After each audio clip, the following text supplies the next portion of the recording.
As fears grow of another round of big losses on the markets, better-off investors are looking at new ways to ensure they keep their fortunes.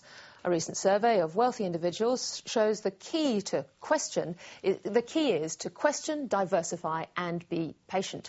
It also reveals that cash reserves gathered during the global financial crisis are being put to use again. Alicia Barry reporting. They are the obvious signs of wealth: luxury yachts, fast cars and waterfront properties. But they were also some of the first things to go in the global financial crisis, as high net worth individuals saved their cash and concentrated on their investment strategies.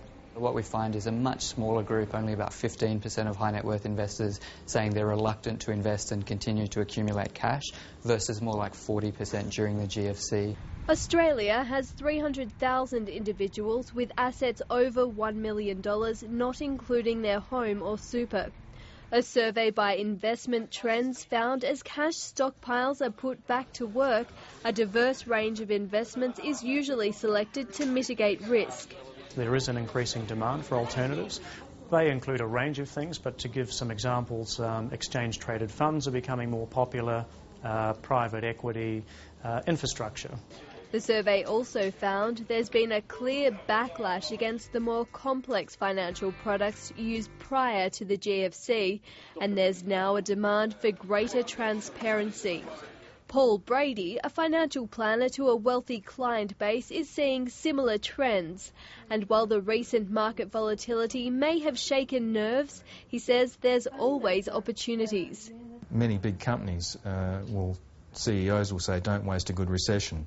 An example of that's Westpac. They acquired St George during this period. Combank bought Bankwest much cheaper than they would have otherwise. It's the same at the individual investor level. For those people who've got the appropriate risk tolerance and see it as an opportunity to acquire good assets much cheaper, then absolutely. That appetite for risk is not limited to the domestic market. When it comes to investing outside Australia, 41% of those surveyed already invest offshore. But the focus is shifting away from the traditional markets of the US and Europe.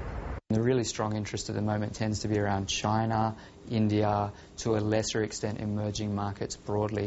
And if growth in Asia continues, that percentage of Australian investors looking to the region is sure to keep rising.